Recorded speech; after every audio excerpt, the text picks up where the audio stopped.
Hello, welcome to another penny hunt here on the Penny Hunter channel. This hunt gives me 2 boxes from a credit union I've used before, but I've never gone to this particular branch. They're all customer wrap rolls.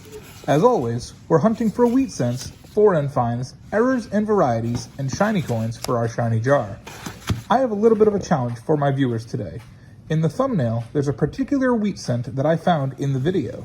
If you comment the correct time that it is shown in today's video, you will all win something cool. Also, congratulations to our giveaway winner. Shadow Afton, please send me an email with your shipping information and I will get that Indian head mailed out to you. Let's get on with the hunt. I'll bring you back for our very first find. Roll number 8.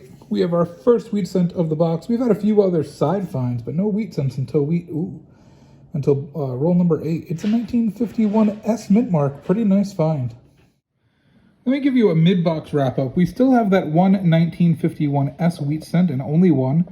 We have a 1971 S, 3 Canadians, and 5 2009s. So we have a ton of side finds. We just haven't been able to find any wheat cents yet. It's been kind of a boring hunt, and I apologize about that, but I'm happy with what we have found. Unfortunately, it just hasn't been a lot of Wheaties. So I'll bring you back when and if we get another find. I'll keep you posted on the rest of the finds and the rest of the box, since apparently we're not going to get a lot of Wheaties, but that might change in the second half. Hopefully I'll be back with some good news. Roll number 29, we have an interesting wheat cent. It has a really nice toning to it, and it's kind of shiny on the back. Whoa, it's a 1941 out of Philadelphia with a lot of luster on it. That's a nice coin. You don't find a lot of 1941s, let alone 1940s at all, in this kind of condition. Second wheat cent on the board. Roll number 40, it's our 4th wheat cent of the box.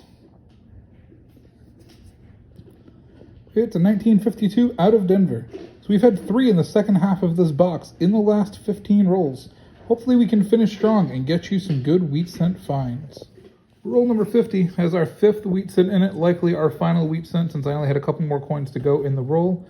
It's another from the 40s. So we've had 2 from the 40s, 1 from the 20s, and 2 from the 50s in this box. One of those 50s was a 1950 San Francisco, which was nice to see. So 5 wheat cents in total. 1949 Philadelphia. We'll start with the next box, and I'll bring you back if that box has anything better than this one. Well, hopefully it has something better. Wanted to bring you back in. I was reviewing something out of the finds of the box, and so that's 2.5 grams. That's what it should be. This is one of the 2009s. Well, this one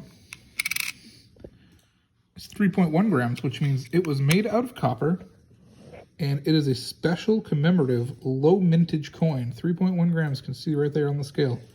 This is a presidential year one, so that's one of the rarest of the regular 2009s, and I have a copper version of it. I want to find out the total mintage of this specific coin, but this is a really cool find.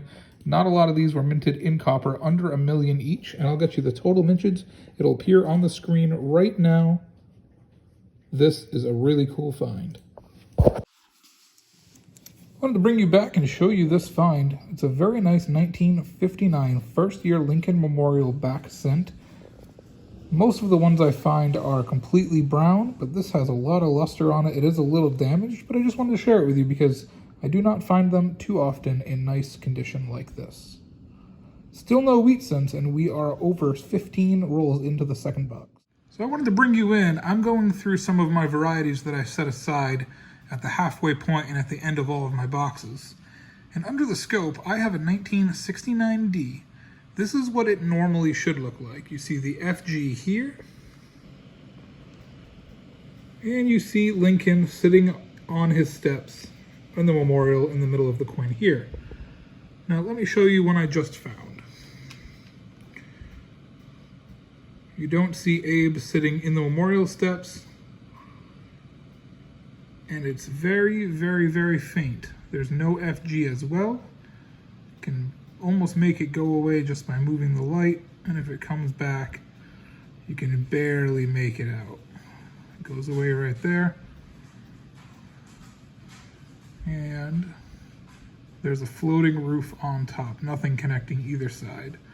So This is not a 0% no FG, but it is pretty close. There is almost nothing there.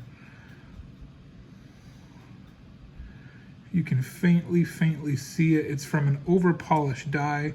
The real marker is the fact that there is no Lincoln in the middle there sitting on the memorial, and there is a floating roof as well. So this is a very interesting find. I just wanted to share it with you. It's a cool little thing that I hunt for. Finally, roll number 29 of the second box. We have our first wheat cent. It's a 1941 out of Philadelphia. No skunk box today, no siree. We got at least one on the board, and we're up to 6 for the hunt.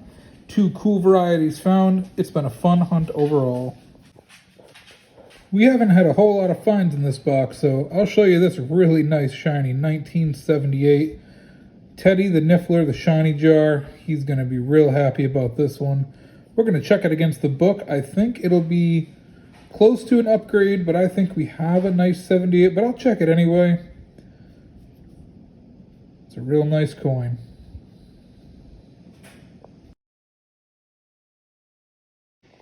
Roll number 40 is going to bring us our second wheat cent of the box. Only 2 in 40 rolls. Incidentally, it is a 1940.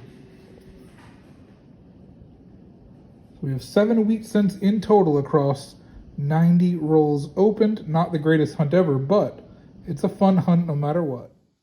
Roll number 42 brings us wheat cent number 3 of the box. It's a 1944 out of Philadelphia. So all 3 wheat cents so far in this box have been from the 40s. Another hunt finished. That hunt was certainly slow, with only 8 wheat cents on the board and only 16 finds in total that were not 2009s. But finding 2 varieties is always a good hunt. Let me show you this 1929 that accidentally got deleted. I don't know how that happened. I think I was trying to delete a messed up edit, and I think I accidentally deleted this file instead of the right one. So yeah, it's a 1929 out of Philly. We did find it. It was the 3rd find of box number 1. Finding that 1969 no FG, and of course the 2009 presidential year copper cent minted at only 784,000 definitely brought up the quality of this hunt though. Having only 8 wheat cents found in 2 boxes is below my average for 1 box, let alone 2. Sometimes you just don't find a lot. You need to hunt the bad boxes to get the good ones. We did have an older one from 1929 and a slightly nicer 1941 with nice toning and a little bit of shine, and only 2 from the 1950s, and one of them was an S mint mark. So while quantity was down, quality was up, and it was still a fun hunt. Notably, we had 20 2009s in this hunt, with 3 being the harder to find presidential year version. I like to keep track of those when I find them because they are the lowest minted of the 4 varieties. Finding 20 total in 2 boxes is the second most I've ever found, 2 consecutive box hunted, and the most I've ever found in Florida. We ended up with less than 4.2 pounds of copper, which is much lower than my average of over 4.6 pounds every 2 boxes, which is what probably led to the lower amount of wheat cents in this hunt. So unfortunately, even though it was a customer wrapped box, there wasn't a lot of copper. We did have 4 Canadians, all in the 70s or 80s, and 4 S mint marks, one being the wheat cent. Even Teddy didn't have a good hunt, with only 16 shiny pennies added to his collection in the shiny jar, which was about half of the last box. As always, thank you so much for watching. I appreciate the time that you spent with us today. Please continue to help support my channel by liking this video, leaving a comment, and sharing with your friends if you've enjoyed this. Have a great day, good luck, and happy hunting.